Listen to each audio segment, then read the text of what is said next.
Many years ago, there was a king named Akbar, who was famous for his wisdom and justice. Among many courtiers, his favorite one was Birbal. Birbal was intelligent but would advise the king only when find him wrong. He was famous for his unique style. During one cold night, when Akbar with his courtiers passing from the river Yamuna, he found some people around the fire, where one poor Brahmin claimed, I stand firmly throughout the whole night in the river Yamuna. Akbar gets shocked and goes near him. I will reward you if you could stand throughout the night. In order to win the reward, Brahmin stand in the river whole night. Next morning, Brahmin went to collect the reward and says, Oh my lord, I have proved my words and stood whole night in the cold water. I am here to receive my reward. Akbar get amused and asked, Well done, Brahmin, well done. You have done a great job. But how did you make it? Oh my lord, it's just your grace. It was indeed a tough task, but I could lead the night by watching the glow of the lamps coming from the royal fort. The king get astonished and felt cheated. Oh, then you did not do anything on your own. It was my lamp to help you to finish the task. You lost the eligibility to get the rewards. Poor Brahmin felt very sad and disgracefully left the court. Everyone in the court made his laugh, except Birbal. The king was unfair towards the Brahmin. I should help the Brahmin. The very next day, Akbar didn't find Birbal in the court and became anxious. He sent a messenger to know the reason. After some time, messenger come back and says, Your Majesty, Birbal is busy in cooking khichdi and can come only when it gets cooked completely. Akbar could not understand the reason and goes personally to meet him. He found Birbal in unusual situation, sitting on a branch, and he curiously asked him, What are you doing, Birbal? Sir, I'm cooking khichdi. That's why I hung the container in that stand and arranged the fire. What rubbish! How can you cook khichdi by keeping the flame so far from the container?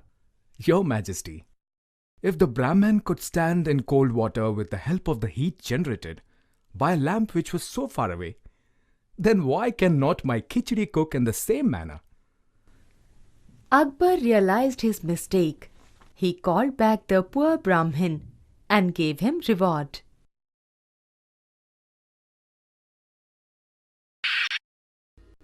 King Balwant Singh once ruled over Udaipur. He was known for his generosity and compassion. He would himself every morning as a ritual give alms to beggars.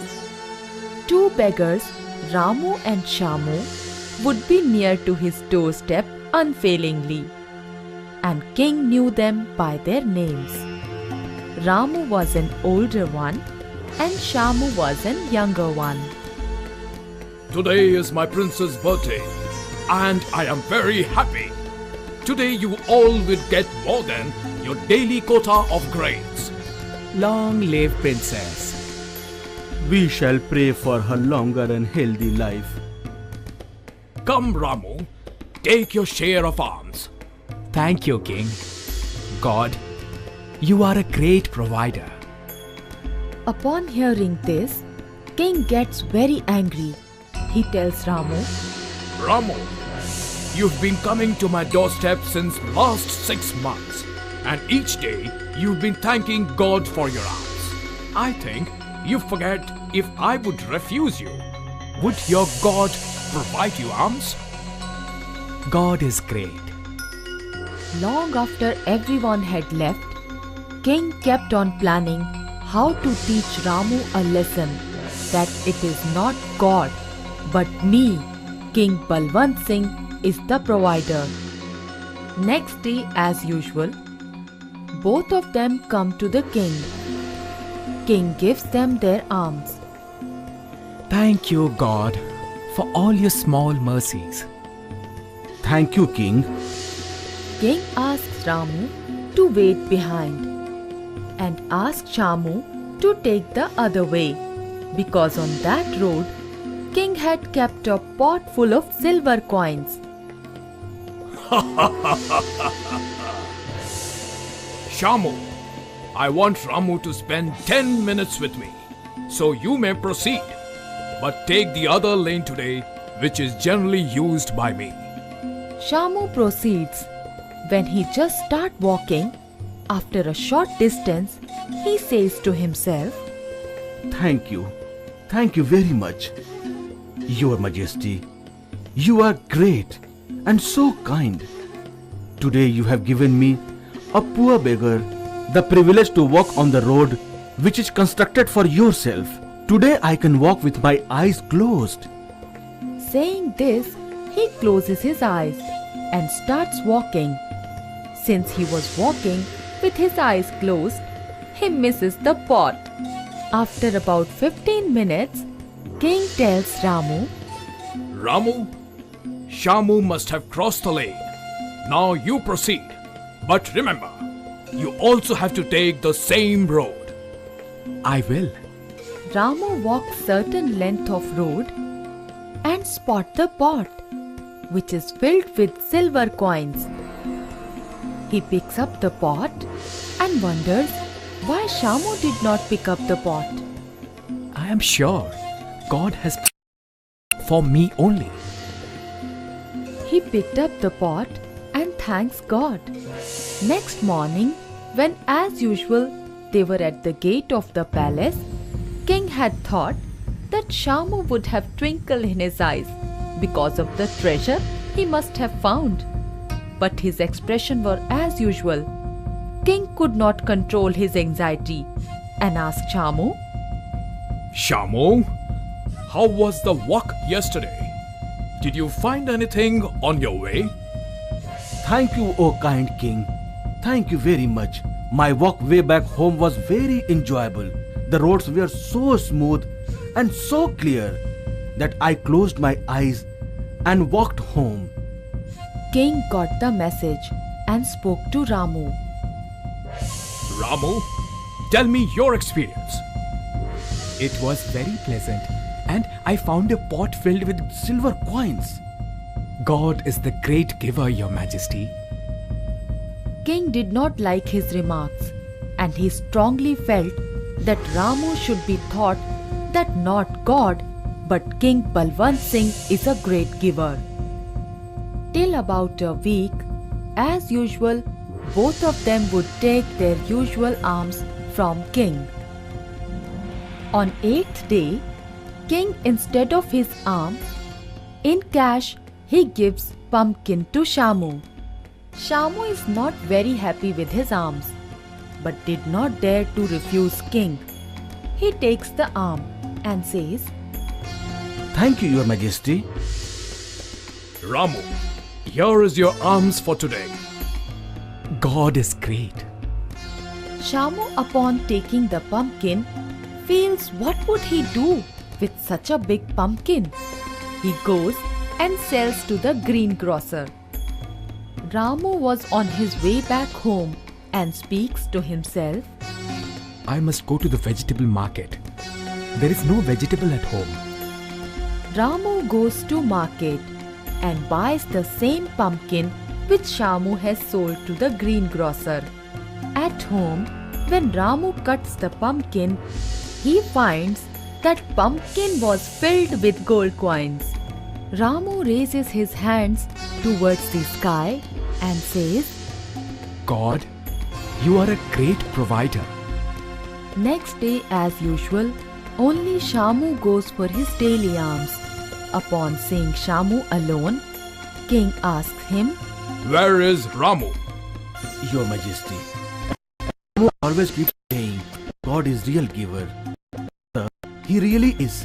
Yesterday Ramu brought a pumpkin from the vegetable market, and when he cut the pumpkin, it was filled with gold coins. So Ramu is a rich man today, with the grace of God. After Shamu left, King said to himself, God, you are a true ruler and provider. the moral of the story is, God is the time ruler and provider. No one can give this to God's wish.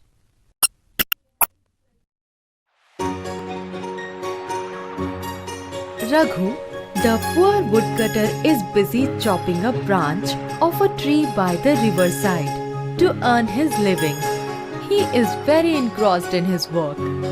Once, when he raises his axe to cut the branch, he loses his balance and his axe falls in the river. Oh God. Today nothing seems to be going right for me since morning.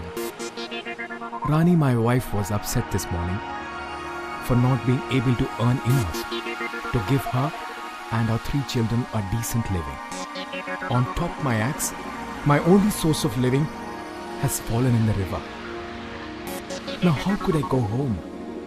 What should I tell Rani? Oh God, please help me.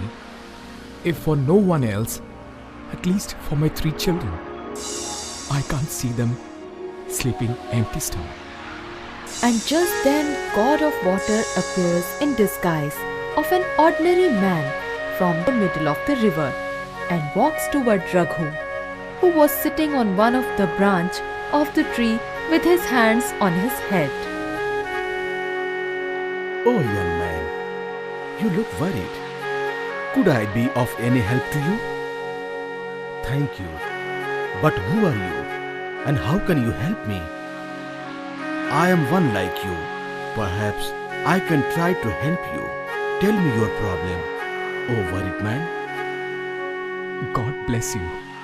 I am Raghu, a poor woodcutter, and I work very hard to provide a decent living to my family of 3 children and a wife. Sometime back, when I was cutting the wood, my axe fell in this river. I don't know how to swim, and I can't see anyone around. Maybe you could help me. Yeah, sure. No harm in trying. Young man, is this your axe?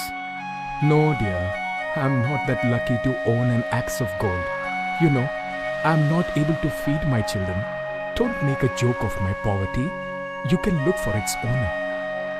Let me try again and look for your axe. He disappears again and resurfaces after few seconds with an axe of silver. This time I might be wrong. Tell me, Raghu, isn't this axe yours? No.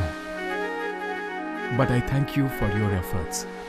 But again, this time, your efforts have gone waste. Don't be disheartened, Raghu. I will try again, but I shall surely help you to find your axe. God disappeared again, came up in few seconds with an axe made of iron. Raghu is sitting with his head down. Look here, Raghu. Now I can't fail. I am sure this is your axe. Raghu looks up and his face lights up. Oh yes, this one is mine. Thank you so much for your efforts. May God bless you for all your effort. Now, I shall be able to provide a meal for my children. Just then, that ordinary looking man gets back to his real self of God of Water and tells Raghu, Raghu, I am touched by your honesty. In spite of being so poor, you never once let the sense of dishonesty overpower your honesty. I reward you the gold and silver axe for your honesty. The moral of the story is, even in your troubled time or in your distress, you should never leave the side of honesty, as honesty is the best policy.